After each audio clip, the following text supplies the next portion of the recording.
Well, here we have a Piaggio style helmet, and this is the shell, and it also has an inner layer for padding, I guess. And what we're going to do is take this inner layer and we're going to create a hyperstructure out of that inner layer. Let's go ahead and do it. And oh, there it is. Okay, so there's our hyperstructure. We can turn down the shell for now so that we can see the inner hyperstructure. And wow, it's really nicely conforming to the complex shape. It has sharp edges and all kinds of curvatures. And fully automatic.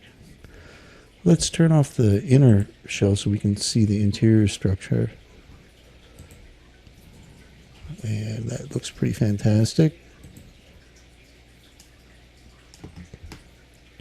Not just that, let's see what we can do with a multi-density now. We have multi-density hyperstructure, so this should be interesting. Let's see how it came out.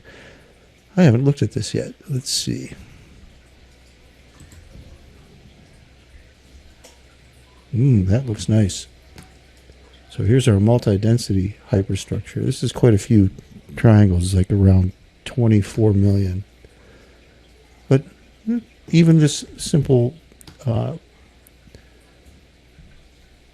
NVIDIA 8 gigabyte card can handle it. So there's our multi-density helmet padding hyperstructure. Automatically generated. Fully manifold. That's fun.